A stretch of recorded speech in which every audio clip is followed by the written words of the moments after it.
Assalamualaikum warahmatullahi wabarakatuh. Kami di sini akan membahas makalah tentang komunikasi bisnis melalui surat.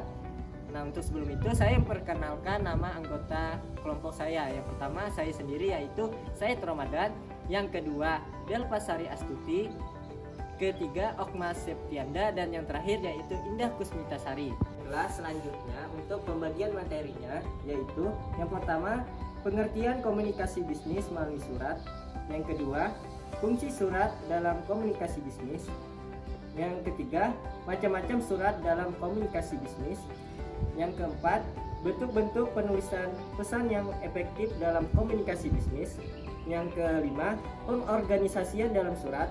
Yang keenam, pengorganisasian direct request. Yang terakhir yaitu penulisan untuk permintaan pesan-pesan rutin dan pesan-pesan positif. Baiklah, materi yang pertama yaitu pengertian komunikasi bisnis melalui surat. Menurut Pusat Pembinaan dan Pengembangan Bahasa Departemen Pendidikan Nasional, surat adalah sarana komunikasi yang digunakan untuk menyampaikan informasi tertulis oleh suatu pihak kepada pihak yang lain, baik yang berkaitan dengan kegiatan bisnis ataupun non-bisnis. Nah, surat bisnis adalah surat yang digunakan orang atau organisasi untuk menyampaikan informasi tertulis dalam kaitannya dengan penyelenggaraan kegiatan bisnis. Korespondensi dapat diartikan dengan berkirim-kirim surat. Ini berarti bahwa korespondensi adalah kegiatan berkomunikasi dengan menggunakan surat sebagai sarana. Orang yang berkomunikasi dengan menggunakan surat disebut koresponden. Berdasarkan informasi di atas, dapat dikatakan bahwa korespondensi merupakan salah satu jenis komunikasi tertulis. Korespondensi dapat terjadi antara seseorang dengan orang lain, antara seseorang yang dengan instansi, atau sebaliknya, antara organisasi dengan organisasi dan sebagainya. Nah, untuk korespondensi bisnis adalah suatu kegiatan korespondensi antara satu pihak dengan pihak yang lain, baik cara perorangan maupun lembaga yang berkaitan dengan dunia bisnis. Selanjutnya ada fungsi surat bisnis. Nah, walaupun teknologi informasi dan komunikasi itu sudah berkembang dengan cepat dengan adanya telepon, televisi, fax mail, dan lainnya, tetapi fungsi surat ini masih merupakan sarana penghubung antara komunikasi seseorang atau kelompok organisasi kepada dunia bisnis. Selain sebagai sarana komunikasi, surat bisnis juga memiliki beberapa fungsi lainnya. Fungsi yang pertama yaitu sebagai wakil atau duta bagi pengirim surat. Yang kedua sebagai pembawa pesan pembisnis atau pengirim kepada pihak lainnya. Dan yang ketiga, alat untuk penyampaian pemberitahuan permintaan atau permohonan, alat bukti tertulis. Dan yang kelima, alat mengingat. Yang keenam, bukti sejarah. Yang ketujuh, pedoman kerja. Dan yang terakhir, media promosi bagi pengirim surat. Selanjutnya ada macam-macam dari surat bisnis. Di sini ada 13 macam-macam surat. Yang pertama ada surat pemesanan, yang kedua ada surat konfirmasi, dan yang ketiga ada surat pengaduan.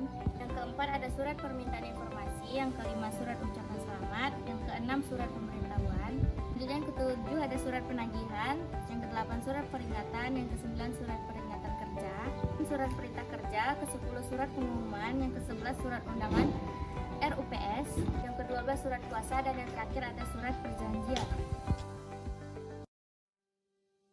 Selanjutnya, bentuk-bentuk tulisan yang efektif dalam bisnis. Komunikasi yang efektif memegang peran penting dalam bisnis. Komunikasi bisnis tertulis dikatakan efektif apabila memenuhi karakteristik sebagai berikut. Yang pertama, sopan santun. Yang kedua, tepat atau benar. Yang ketiga, ringkas. Yang keempat, jelas. Yang kelima, tepat. Yang keenam, lengkap.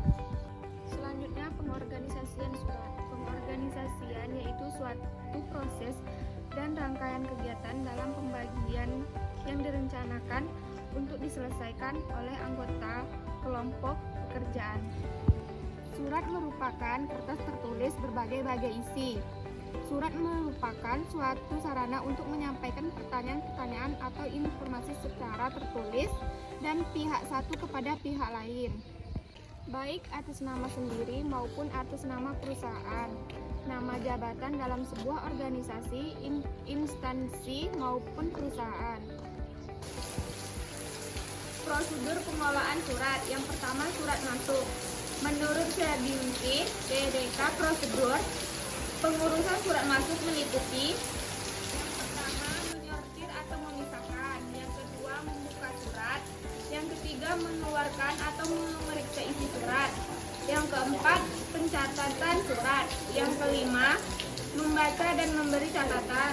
Yang keenam, menyampaikan surat pada pimpinan. Yang ketujuh, distribusi surat ke departemen lain. Yang kedelapan, menjawab surat pada waktu pimpinan tidak ada di tempat. Selanjutnya, pengorganisasian direct request. Direct request dapat diartikan sebagai suatu kegiatan yang dilakukan oleh seseorang atau suatu organisasi, baik bisnis maupun non-bisnis, kepada pihak lain untuk meminta berbagai informasi penting dengan segera dan dengan menggunakan berbagai media komunikasi yang ada, termasuk media elektronik. Selanjutnya, strategi direct request. Di sini ada 3. Yang pertama, dalam pembukaan, yaitu menyatakan permintaan atau pesan. Dan dalam isi, jelaskan dan berikan alasan pada permintaan Anda. Selanjutnya, dalam penutup, mintalah dilakukan tindakan spesifik. Untuk selanjutnya, yaitu permintaan informasi rutin. Nah, surat permintaan rutin mempunyai potensi untuk membentuk suatu kesan positif atau citra yang baik bagi suatu organisasi perusahaan. Selanjutnya, yaitu bentuk-bentuk permintaan rutin. Nah, di sini ada 2, yaitu permintaan untuk pihak internal dan permintaan untuk pihak eksternal. Dalam permintaan untuk pihak eksternal ada 5, yaitu surat pesanan, surat klaim atau aduan, surat keluhan, permohonan kredit, dan surat undangan. Selanjutnya yaitu penulisan untuk permintaan pesan-pesan rutin dan pesan-pesan positif. Nah, pesan rutin adalah suatu penyampaian pesan yang berkaitan dengan kegiatan bisnis sehari-hari yang bersifat rutin, penting, dan segera. Sedangkan pesan positif adalah pesan-pesan bisnis yang memberikan pesan menyenangkan kepada pihak lain. Selanjutnya yaitu strategi permintaan pesan-pesan rutin. Nah, dengan menggunakan pendekatan langsung untuk permintaan pesan-pesan rutin, mulailah dengan pernyataan ide pokok, yakni pernyataan awal yang lebih spesifik dengan mengemukakan secara tegas apa yang diinginkan sehingga mudah dipahami oleh pembaca. Untuk selanjutnya yaitu strategi penulisan pesan-pesan positif. Nah, dalam menyampaikan pesan-pesan bisnis yang positif melalui lisan maupun tertulis, bentuk pesan-pesan yang disampaikan akan mengikuti formula yang sederhana, yaitu mulai dengan ide-ide pokok yang jelas. Selanjutnya pada bagian pertengahan, sampaikan penjelasan secara rinci.